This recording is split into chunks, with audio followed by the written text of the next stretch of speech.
This was one of the most stunning, effective, and powerful displays of American military might and competence in American history.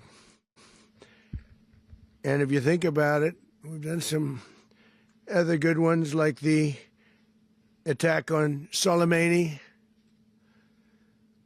the attack on al-Baghdadi, and the obliteration and decimation of the Iran nuclear sites just recently in an operation known as Midnight Hammer, all perfectly executed and done. No nation in the world could achieve what America achieved yesterday, or frankly, in just a short period of time. All Venezuelan military capacities were rendered powerless as the men and women of our military, working with U.S. law enforcement, successfully captured Maduro in the dead of night. It was dark. The lights of Caracas were largely turned off due to a certain expertise that we have. It was dark and it was deadly. But captured along with his wife, Celia Flores, both of whom now face American justice.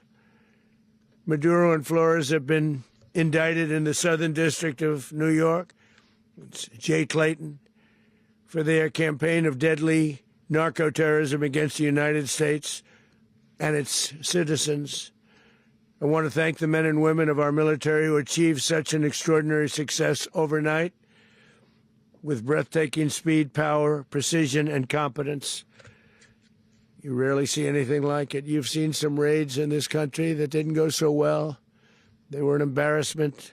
If you look back to Afghanistan, or if you look back to the Jimmy Carter days, they were different days. We're a respected country again, like never before.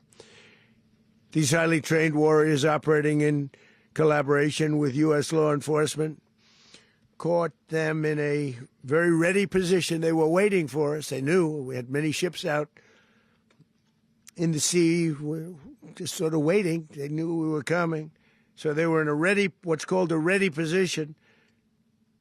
But they were completely overwhelmed and very quickly incapacitated. If you would have seen what I saw last night, you would have been very impressed. I'm not sure that you'll ever get to see it, but it was an incredible thing to see. Not a single American service member was killed, and not a single piece of American equipment was lost. We had many helicopters, many planes, many people involved in that fight. But think of that, not one piece of military equipment was lost, not one service member was, more importantly, killed. The United States military is the strongest and most fearsome military on the planet by far. With capabilities and skills our enemies can scarcely begin to imagine. We have the best equipment anywhere in the world. There's no equipment like what we have, and you see that even if you just look at the boats. You know, we've knocked out 97% of the drugs coming in by sea. 90%. Each boat kills on average, 25,000 people. We knocked out 97%. And those drugs mostly come from a place called Venezuela. We're going to run the country until such time as we can do a safe, proper, and judicious transition. So we don't want to be involved with having somebody else get in, and we have the same situation that we had for the last long period of years. So we are going to run the country until such time as we can do a safe, proper, and judicious transition. And it has to be judicious because that's what we're all about. We want peace, liberty, and justice for the great people of Venezuela, and that includes many from Venezuela that are now living in the United States and want to go back to their country. It's their homeland. We can't take a chance that somebody else takes over Venezuela that doesn't have the good of the Venezuelan people in mind. We've had decades of that. We're not going to let that happen.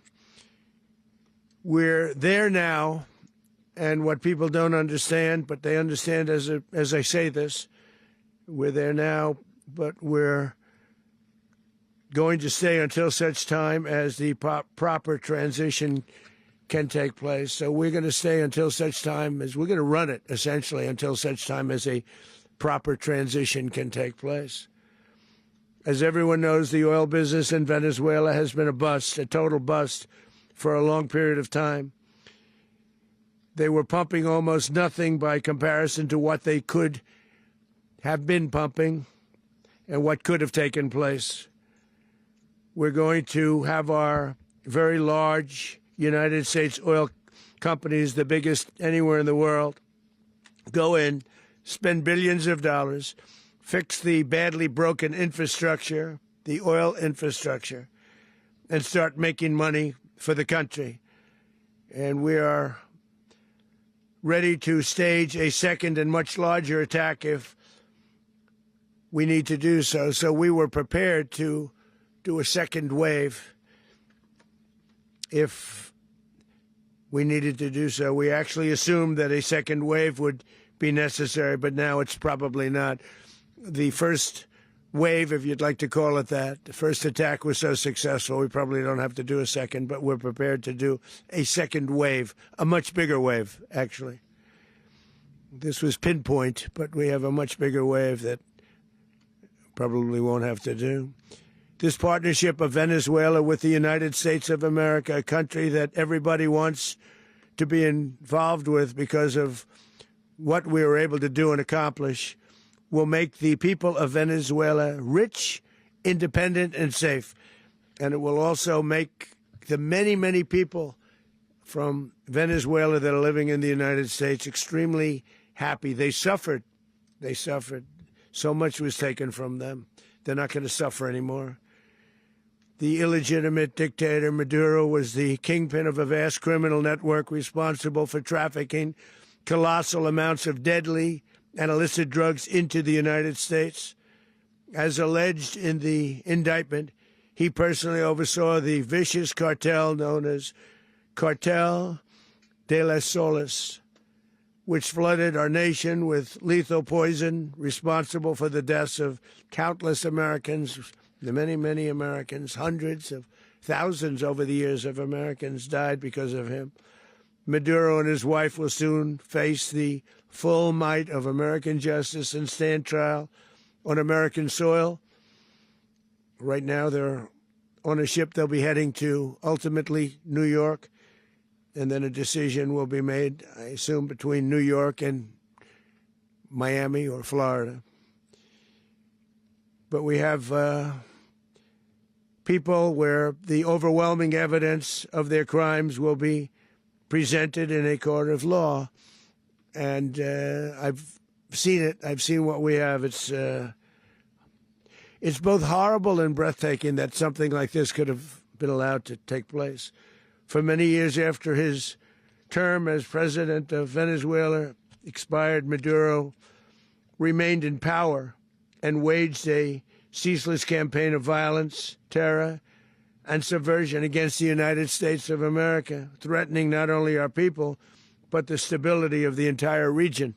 And you all saw it. In addition to trafficking gigantic amounts of illegal drugs that inflicted untold suffering and human destruction all over the country, all over, in particular, the United States.